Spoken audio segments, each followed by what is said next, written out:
Hello friends, Radhe Radhe. તો friends, અમારી ચેનલમાં તમારું હાર્દિક સ્વાગત છે.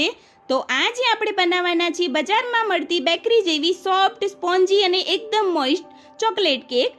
આ કેક આપણે એકદમ ઓછી સામગ્રીથી બજાર જેવી સોફ્ટ તૈયાર કરીશું. તો આ વિડીયોને અંત સુધી જરૂરથી જોજો. અને આ વિડીયો જોતા પહેલાં અમારી ચેનલ સબસ્ક્રાઇબ ન કરી હોય તો પ્લીઝ પહેલાં સબસ્ક્રાઇબ કરી લો. અને હા, બેલ આઇકન જરૂરથી દબાવજો, તો તમને આવી નવી નવી રેસીપી ઇઝીલી જોવા મળી જશે. તો ચલો હવે આપણે જલ્દીથી રેસીપી સ્ટાર્ટ કરીએ. સૌપ્રથમ મેં 2 પેકેટ જેવા ચોકલેટ બિસ્કિટ લીધા છે. તમે કોઈ પણ ચોકલેટ બિસ્કિટનો ઉપયોગ કરી શકો છો. હવે આ બિસ્કિટને સરસ રીતે ગ્રાઇન્ડ કરીને પાવડર તૈયાર કરી લઈએ. હવે ગ્રાઇન્ડ કરવા માટે આપણે એક મિક્સર જાર લઈ લઈશું. મિક્સર જારની અંદર આપણે જે બિસ્કિટ લીધા છે એ એડ કરી લઈએ.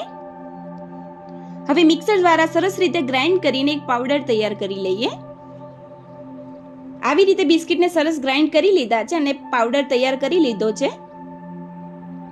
આવી રીતે આપણે બધા જ બિસ્કિટનો પાવડર તૈયાર કરી લઈએ. આવી રીતે મેં બધા જે બિસ્કિટ હતા એને ગ્રાઇન્ડ કરીને એક સરસ પાવડર તૈયાર કરી લીધો છે. હવે આ બાઉલને આપણે સાઈડમાં મૂકી દઈએ અને ત્યાં સુધી આપણે એક કઢાઈ લઈ લઈશું ગેસ ઉપર. અને કઢાઈની અંદર આપણે મીઠું એડ કરીએ. અને આ જે મીઠું છે મારું કુકિંગ મીઠું છે, એટલે એનો કલર ચેન્જ થઈ ગયો છે. તમે ઘરમાં રહેલું સાદું મીઠું પણ ઉપયોગ કરી શકો છો. હવે કઢાઈમાં સેટ કરી લઈએ મીઠુંને. હવે આપણે એને ઢાંકીને 10 મિનિટ માટે ગરમ થવા માટે મૂકી દઈશું. ત્યાં સુધી આપણે જે બિસ્કિટ પાવડર તૈયાર કર્યો તો એ લઈ લઈએ.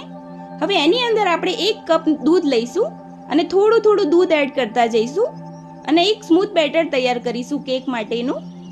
આવી રીતે થોડું થોડું દૂધ એડ કરતા જવાનું છે. આ કેક આપણે 2 થી 3 સામગ્રીથી ઓવન વગર અને ઈંડા વગર એકદમ સોફ્ટ, સ્પોન્જી અને ટેસ્ટી બિસ્કિટ ચોકલેટ કેક તૈયાર કરીશું. હવે થોડું થોડું દૂધ એડ કરતા જઈએ. હવે આ બેટરની અંદર 1 કપથી ઉપર થોડું દૂધનો ઉપયોગ કર્યો છે. હવે સરસ રીતે મિક્સ કરી લઈએ અને એક ગાંઠ વગરનું સ્મૂથ બેટર તૈયાર કરી લઈશું. આવી રીતે આપણે ધીમે ધીમે હલાવતા રહીશું અને એક સ્મૂથ બેટર તૈયાર કરી લઈએ. હવે જે આપણું બેટર છે તૈયાર થઈ ગયું છે. હવે આપણી કેક થોડી સોફ્ટ, સ્પોન્જી બને એના માટે આપણે 1 ચમચી ઈનો એડ કરીએ અને ઈનો એક્ટિવ કરવા માટે ઉપરથી થોડું દૂધ એડ કરીશું. હવે આ બંને વસ્તુને સરસ રીતે બેટરમાં મિક્સ કરી લઈએ. અને ઈનો નાખ્યા પછી જે આપણી પ્રોસેસ છે થોડી જલ્દી રાખવાની છે. હવે આવી રીતે રિબિન જેવું બેટર પડે એવું બેટર તૈયાર કરવાનું છે અને થિકનેસ આપણે આટલી જ રાખવાની છે બેટરની. હવે જે આપણું કેકનું બેટર છે તૈયાર થઈ ગયું છે. હવે આપણે એક કેક મોલ્ડ લઈ લઈએ. હવે મોલ્ડની સાઈઝમાં મેં બટર પેપર કટ કરીને મૂકી દીધું છે. હવે જે આપણું બેટર તૈયાર થયું છે એ બેટરને અંદર એડ કરી લઈશું. મોલ્ડની અંદર સરસ રીતે એડ કરી લઈએ બેટરને. આવી રીતે હાથની મદદથી સરસ રીતે એર બબલ ના રહી જાય એવી રીતે સેટ કરી લઈશું બેટરને.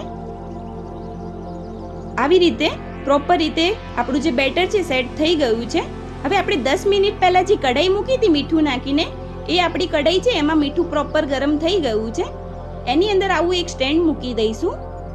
હવે સ્ટેન્ડની અંદર જે કેક મોલ્ડ છે એને મૂકી દઈએ.